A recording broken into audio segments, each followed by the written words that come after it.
Nobody should be safe after the Cleveland Browns 27-20 loss to the New York Jets in Week 10. We'll talk about it coming up on the Locked On Browns podcast.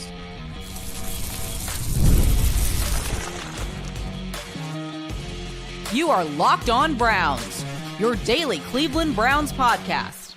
Part of the Locked On Podcast Network, your team every day. What's up, Dog Pound? I'm Spencer German, your host of the Locked On Browns podcast, and proudly covering your Cleveland Browns each and every single day in the land and on the road. We knew this Browns team was supposed to be bad, yes, but Sunday's loss was patently inexcusable. It wasn't all bad on offense on Sunday, and Kevin Stefanski says he's sticking with Dillon Gabriel. I do want to thank you for being an everydayer with the Locked On Browns podcast, making us your first listen every single day.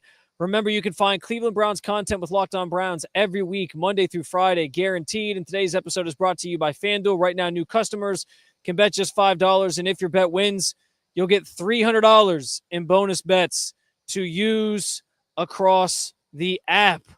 That loss, don't get it twisted, to the New York Jets today on this very field behind me at MetLife Stadium was patently inexcusable. This is, quite frankly, rock bottom, at least in 2025. I'm not saying in franchise history or anything like that, but for this season, as far as this thing is concerned, as far as this regime is concerned, this is rock bottom. And there's a major reason why I'm saying this, because yes, I understand. We can all look back during the offseason, during the preseason, in the lead up to this year, throughout these first however many weeks of the season here, and say that we expected this Browns team to be a bad football team.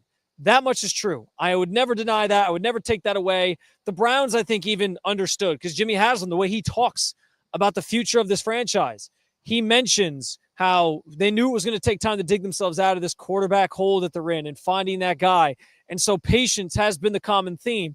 There was some level of acceptance that this year probably wasn't going to go that well. But there was also an understanding that it wasn't going to be this bad. Like, that Jets team that the Browns lost to today here at MetLife Stadium, that Jets team was actively trying to lose that game. And they told you that on Tuesday at the trade deadline when they traded away two of their key players on defense in Quentin Williams and Sauce Gardner. They're tanking. They are an actively tanking team.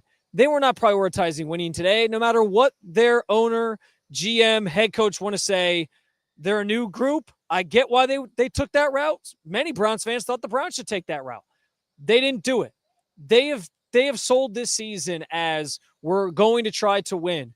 We're not just throwing in the towel. They didn't trade Myles Garrett this offseason for that very reason, and the Jets did. The Jets signaled to everybody out there, hey, we are actively looking to have a high pick next year, and the Browns came out here and still found a way to lose this game to them. And it was the way that they lost. Guys, the Browns allowed on defense in total for the Chicago Bears 169 yards of total offense. And teams that allow that many yards of total offense don't lose football games. They just don't. I saw this stat from ESPN. Since 1950, teams had been 225-0 when holding opponents to 175 yards or fewer and not turning the ball over. The Browns were the first team to lose in that span. There's that old saying that the Browns find ways to lose or create new ways to lose. They did that today. It's another absurd way to lose a football game against a Jets team that could not move the football. They went into the fourth quarter. Justin Fields had, I think it was 11 yards, 12 yards passing. Like, they had shut that offense down. They couldn't do anything on offense. And you let them hang around in this game. You let them have a lead in this game, frankly, in the first half, because of the same costly mistakes that have cost this team time and time again. You score a touchdown to take the lead. 7-0 Browns on the second drive of the game. You're feeling pretty good about things. Ensuing kickoff, 99-yard kickoff return for New York. Now it's a tie game. Then you go 3 and out. Then they return a punt, 74 yards for a touchdown, and they take a 14-7 lead. You got to the end of the first quarter. The Jets had run, I think, 8 plays it was, and they had been outgained 87-13, and somehow they were winning the football game. Like it's the special teams errors that continue to plague this team. Bubba Ventrone just sat there on Thursday and told everybody that he felt pretty good about the way they finished the second second portion of the first half of the season. Like the back half of that first half of the season, if that makes sense. In terms of their special team units, the big errors weren't there anymore. Well, they were glaring today, and they were certainly here today. And it cost you a game. It allowed the Jets to hang around. I think those two plays kind of built their confidence, where they were like, hey, all of a sudden we're in this thing. All of a sudden we have a chance to win. And then in the key spots and in key moments of the game, late in the fourth quarter, they made the plays they needed to get the job done. Breece Hall, the 48-yard, the 42-yard touchdown on the screen pass. Like, in the key moments of games, they made enough plays to win. The Browns didn't. They let him hang around, and this is what you get. 27-20, you lose the game. We'll get into the fact that I actually think there was some positive signs for the offense today, but none of that matters when you lose a game to a Jets team that was actively not trying to win, and in a season that we knew was going to be bad, but wasn't expected to be this bad. And so here's the thing. I always ask the question, like, where do you go from here? I understand what Jimmy Haslam's been saying. I understand that every chance he gets a microphone put in his face, he tries to give a vote of confidence to Andrew Berry and Kevin Stefanski and tell everybody, I like this group. I like the direction. I feel good about this. I trust those guys. That's all fine and good. There is no possible way in my mind that you can lose a game like you lost today and that it doesn't become a conversation at the end of the year that you're going to have to move on and find the new head coach and general manager. Like to not even have it be a possibility because, well, I have confidence in these guys would be malpractice from an owner if he doesn't at least consider it. Like, this is as bad of a loss as you can get in the season that wasn't, again, projected to be very good. But the whole point was, if the Browns are going to try to win while also rebuilding, if that was what they were trying to thread the needle on doing, which we talked about so much on this very podcast, you can't lose to the teams that you're supposed to beat. And that was what I kind of mapped out. When I said 6-11 for this team at the beginning of the season, and I thought they'd get over the over total in Vegas of 5.5, it was because I saw some spots on the schedule where it was like, well, they could win that game, and they could win that game against teams that roster-wise I thought were inferior, or at least level with them. That was one of these games today. This Jets game was a team that you had no business losing to, and they lost it. So the idea that everybody was just going to be – the idea that everybody should be safe or is going to be safe because the owner keeps telling you, I don't know how we can possibly, at this juncture, believe that that's going to be true. When you get to the end of the season, it has to at least be a thought. There's no reason that anybody should be safe after today moving forward because the Browns, like, yeah, there's some other games on the schedule that I would circle and say they could win that one. They could win that one. The Raiders, for example, the Titans after that coming up in early December. Those are winnable games, sure. But at this point, when you see what happened today on the field here at MetLife, how can you trust the Browns to even win the winnable games? And that's the biggest problem here. Is they can't win those games. And that was the whole point when Jimmy Haslam was at the owners' meetings a couple weeks ago saying things like, I thought Kevin Stefanski really rallied our team around, in the locker room to beat the Dolphins a couple weeks back. Well, you can't even hang your hat on that in this one. You just lost. You lost to a team that you shouldn't have lost to. And at the end of it, that's inexcusable. So nobody should be safe. Nobody should just be able to come back in 2026 and run it back because, well, we're going to give them some time to fix this thing. Like, no. At the end of the day, it's the NFL. It's a results-based business. And if you're not in 6 years, this has gotten gradually worse for this group. And they're at a point right now where I think they are teetering in the wrong direction. And it's going to be a legitimate conversation the rest of the way here. Whether or not Jimmy Haslam is going to pull the trigger on it, I guess remains to be seen. But I think he would be silly not to think about it because you got to win in this league and you got to get results in the field, and they just aren't there for the Browns. And this regime's had a lot of time to get this thing right. I will say, as negative as I sound, as bad as it feels for after this game today, there were some positive signs on the offensive side of the football. We'll talk about that coming up here on the Locked On Browns podcast. If you're a business owner, here's the truth. SaaS promised to make work easier, but now the average company is buried by hundreds of apps that slow down your teams and simply don't work together. That's not SaaS, that's SAD, software as a disservice. That's why you need Rippling. Rippling is a unified platform for global HR, payroll, IT, and finance all in one place. They've helped millions of businesses replace a mess of disconnected tools into one system designed to give leaders clarity, speed, and control. Everything from onboarding to payroll to IT access runs automatically and perfectly in sync. Whether you want to run your entire HR, IT, and finance operations as one or fill in the gaps in your software stock, Rippling can do it all. And right now, you can get 6 months free when you go to rippling.com/LockedOnNFL. Learn more at rippling.com/LockedOnNFL. That's rippling.com/LockedOnNFL for 6 months free. Terms and conditions may apply.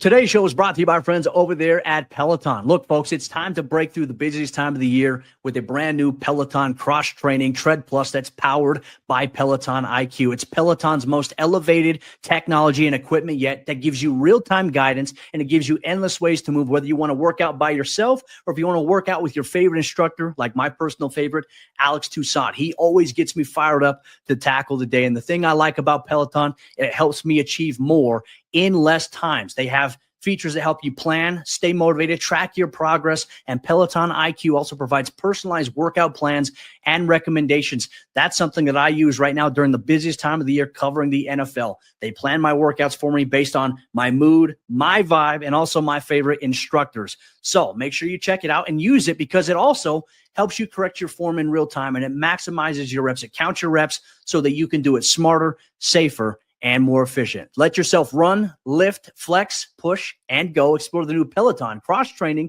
Tread Plus at onepeloton.com. So listen, as bad as everything might seem after this loss today, and as bad as I obviously painted it in that opening segment here, it honestly wasn't all bad for the Browns, particularly on the offensive side of the football, which has been their biggest weakness in this season, as we already are well aware.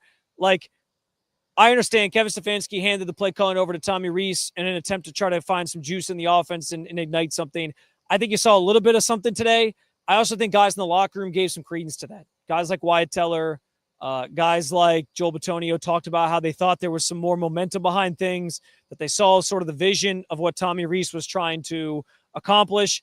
And it did feel throughout that game, even though the results didn't necessarily bear itself out. Now, listen, they did score 20 points, second most this season. One of those touchdowns gifted, of course, by the defense yet again, who gets the interception, the easy pick from Justin Fields by Ronnie Hickman, and what was one of the easiest interceptions you'll ever make in your life. Gets them down inside, just outside the 20, actually, and then one play later, you get yourself a touchdown. So that helped help matters. But you get to 20 points. There was some better movement of the football. Here's what I'll do. I will highlight all the things that I think stood out to me that look different from the offense this week versus other weeks where they couldn't get out of their own way. It felt stuck in the mud, and why I felt like there was promise. And the first thing is what I was kind of alluding to there, the idea that they were actually sort of staying ahead of the sticks at times. They were running the football, and then they'd pick up a third down, and they'd kind of keep it moving. It just felt like things flowed a little bit better. But here's the other thing. We've talked about stretching the field. We've talked about not being able to push the ball down the field much this season. Tommy Rees tried that today. And I think you saw actually the benefits of it, even when it doesn't lead to a big completion. Early on in this game, it was actually the Browns' touchdown drive. The first touchdown drive they had, second possession they had of the game. Dillon Gabriel throws it down the far sideline to Cedric Tillman.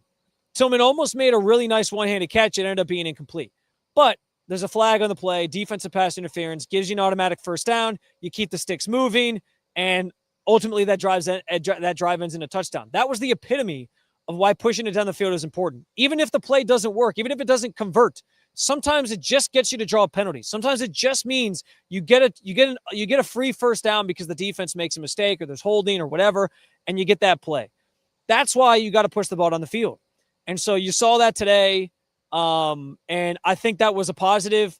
On the second touchdown throw, the one to Jerry Jeudy, another deep shot, because that's at the end of the day, that's an explosive play. It was from the 22-yard line. A really nice play design where you had Dillon sort of boot to his right, stop, look back to his left. Jerry Jeudy had run a crosser from the right side to the left, and he found him in the back, in the sort of running towards the far sideline of the end zone. It was a really nice play. It actually happened right over here to my left where he caught that ball. And I think that was another example of like, yeah, we're trying to get the ball downfield. We're trying to make some plays happen in this passing game that aren't just beyond the line of scrimmage and the checkdowns and all the stuff that Dillon's obviously done maybe the best to this point during his time as the quarterback of this football team. And so they forced the issue there. I thought that was good. We'll talk more about Dillon specifically coming up, but I thought that was good that he tried to do that. Obviously, force-feeding Jerry Jeudy. He had 12 targets today, caught 6 passes, 78 yards, the touchdown, all season highs for him. So that was an encouraging sign for the Browns, who obviously 2 weeks ago against the Patriots, he had 2 targets. He was not a focal point of the offense. That's bad. That is not what you want for Jerry Jeudy. You need to get him touches, and they're well aware of that. So there was another positive thing that they tried to do that. And I thought that it was nice that Tommy Rees didn't just abandon the run when things got tight. He stuck with it and tried to make that a focal point of their game. The problem is these teams still don't fear the Browns' passing attack. And so they're loading up the box, selling out to stop Quinshon Judkins. And he had 75 yards today, but only 3.4 yards per carry, because it's just very hard for him to really do anything when the teams just pack 8 guys in the box and say, all right, try to beat us with your passing attack. Wasn't going to happen today, and it didn't. Other than those couple plays that led to positive gains for them, there just wasn't a lot there. And so we know the skill positions are still not feared on this team. The problems on offense largely became like stupid penalties. There was a point early in the game, first half, Browns had the ball 4th and 1. I think it was at their own 44, and they were going to go for it. And then a false start penalty by Harold Fannin Jr. moves them back 5 yards, and they decide to punt instead. It's those little things, the little details that are costing the Browns on top of the special teams blunders and whatever else. But like, we know this offense just still isn't good. And I think that's what you noticed today was like, even when there was some signs of life, it would still be the same mistakes that cost them. Jerry Jeudy dropped another pass today, even though he had his best game. You had the penalties, like I mentioned. You had just miscues. You had bad offensive line play. Dillon Gabriel was sacked 4 times by Will McDonald, who had a Myles Garrett-esque performance right in front of Myles Garrett's face. I mean, it was crazy the type of game that he had in this one. And like they traded Quentin Williams. Didn't seem like they missed him much today. They were still able to get after the quarterback. They were still able to make Dillon Gabriel uncomfortable, and that played itself out on the field. So the same problems persisted, but you saw a little bit, I think, better game plan overall. The other thing I didn't even mention in relation to Dillon Gabriel is that I liked that Tommy Rees tried to get him out of the pocket more, rolling to his left, trying to see things with these level concept type plays where he can sort of go read to read to read, level to level to level to try to find who he needs to get the ball to and make those throws. I thought that was really smart. I had wondered why Kevin Stefanski hadn't done more of that in the weeks leading up to this game. Tommy Rees tried to use it today, and I think it was effective. I think it's actually an effective tool to get Dillon having more success just in general moving forward throughout the rest of the season. So I look forward to him continuing to do some more of that. But don't make no mistake about it. Like, this offense is still bad. And when you only score 20 points, when that's a struggle, when you need the defense to get you a pick that gets you down to basically the 20 and then to score, they sort of gifted you one there. And it's tough sledding. You're going 3 and out time and time again. You're still not this, you're watching some of these other games where teams are putting up like 26 points in the fourth quarter like the Texans did, and it just feels like you're watching a completely different sport. Like it still is not great. And we know the weaknesses on this team are glaring on that side of the ball, specifically the skill positions, the offensive line. Those aren't going to get fixed during the season. But I thought overall, the idea, the thought process behind giving Tommy Rees the play calling and the plan he came up with and executed today was on the right track towards what this team wants to do. I think that's the key thing. What they wanted to execute, I think, was right. They don't necessarily have the players to execute exactly what they want to do, though. That's where the issue lies. But I think you saw that there was a lot to like about what Tommy Rees brought to the table from a play caller standpoint. And so in that regard, I think Kevin Stefanski's decision did work. It just still wasn't enough for a bad Browns offense to overcome and ultimately get this win. I talked about the offense without really getting too much into Dillon Gabriel, but we have to talk about him because Kevin Stefanski said after the game he's sticking with him as the quarterback next week as the Browns will go home to host the Baltimore Ravens. We'll talk about that decision. We'll play you a little audio as well coming up on the Locked On Browns podcast. The NBA season is here, and there's no better place to get in on the action than FanDuel, the official sports betting partner of the NBA. Even if you miss the start of a game or you want to ride the hot hand, FanDuel has live bets on everything from who will score next to the fourth quarter comeback.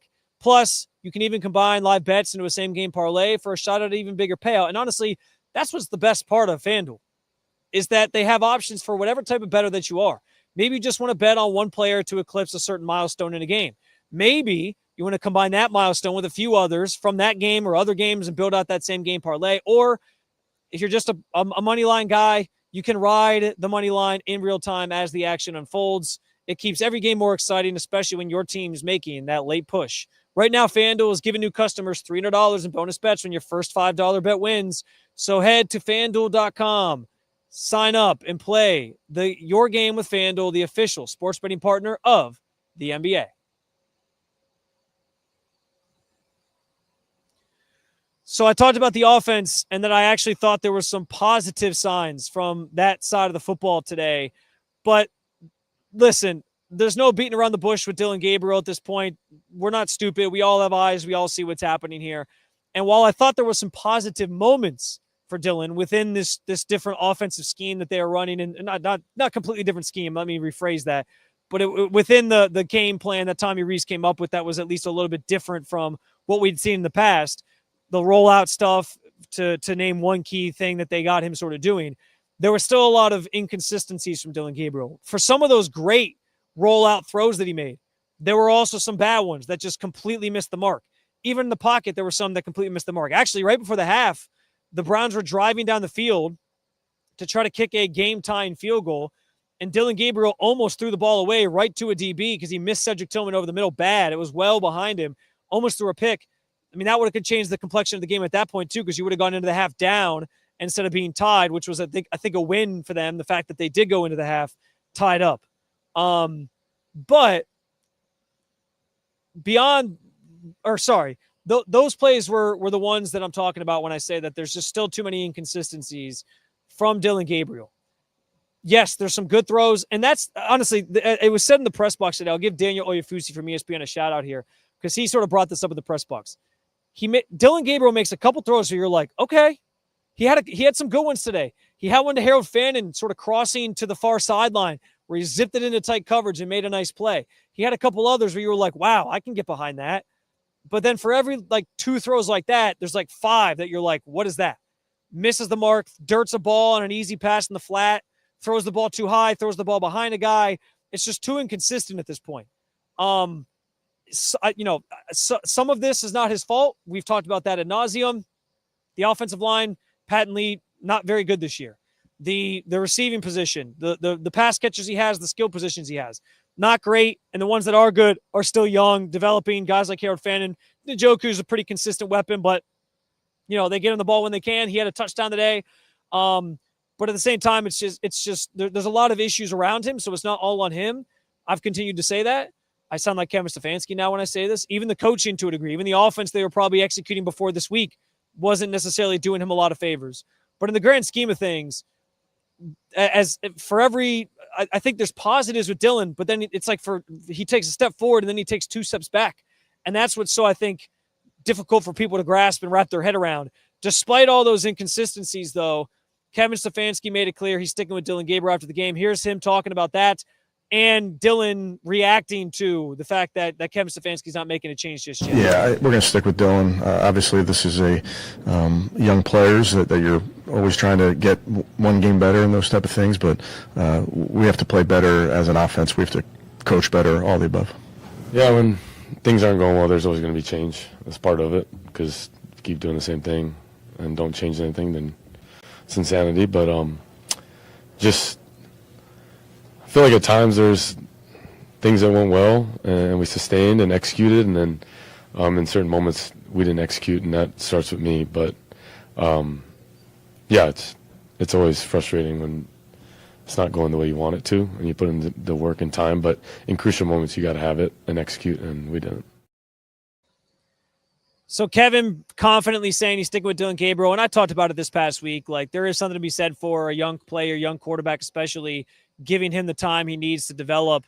I said if it was Shedeur Sanders, so I've said from the beginning I think is a better player and better quarterback, I wouldn't want them to pull the plug after 4 or 5 games either. So I understand that. At the same time, if you're and Dillon alluded to it, if you're trying the same thing but you're not getting you're getting this. And if you keep trying the same thing over and over again, expecting to get different results and you're not, at some point you got to change something. And so I think those comments from him were pretty interesting because he seems pretty dejected just in general about another loss and a tough showing today by the offense. But it also does feel like he's understanding where he's at in terms of, if this thing doesn't get turned around, if there's not better quarterback play from me and from the offense and execution wise, things are going to change and I'm going to sort of blow this opportunity. Like I think he understands that that's on the horizon because he essentially said that. So he continues to look for answers. Fans continue to look for answers from Dillon Gabriel and from the team as to why he's still out there. I think Kevin Stefanski kind of told you it's a young player. They're hoping they can still salvage and give some time here and give a leash to. And I'm sure that's going to continue next week for sure, it sounds like, and maybe beyond for a few more. I still feel confident we'll see Shedeur Sanders at some point, but I've always kind of said early December is the target, and I think that sort of stays true, especially after today and especially after those comments from Kevin Stefanski about sticking with Dillon moving forward here and giving him the time that they feel necessary to let him grow into his zone and figure this thing out. You can agree, you can disagree. I think most people disagree at this point, but that's the plan that they're sticking with. At some point, they're going to have to change it again. But I think they're also, now that they changed offensive coordinators, or not offensive coordinators, but play callers more specifically, I think they are trying to give him some time to sort of grow into what Tommy wants to do. So, okay. But I'll tell you, like, I was expecting a lot more from Dillon today in a game where the weather didn't actually end up being that big of a factor. It didn't rain until the fourth quarter. And, bye week, coming off the bye week, new perspective on the offense as a whole. I just thought there'd be a little bit better play. And I think you saw some good things. Like I said, there were some throws today that you haven't seen him made in a couple weeks here, really since the London game. And I was like, okay.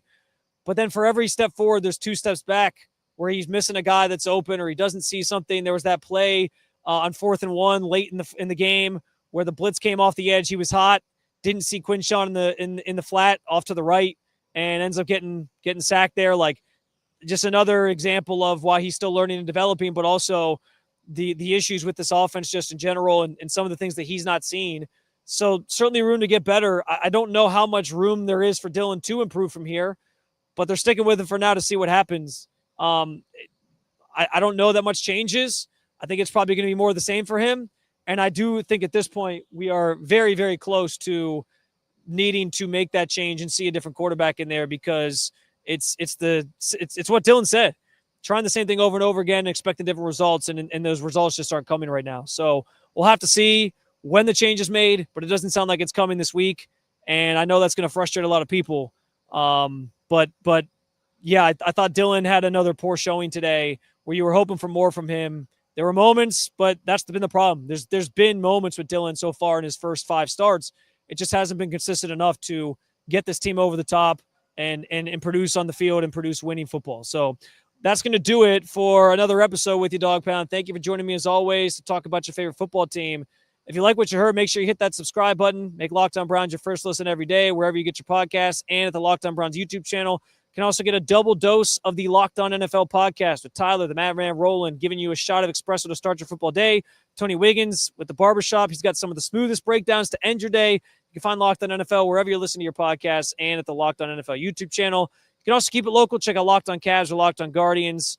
I will talk to you again tomorrow with another post-game type reaction show. We'll hear from Kevin Stefanski on Monday as well.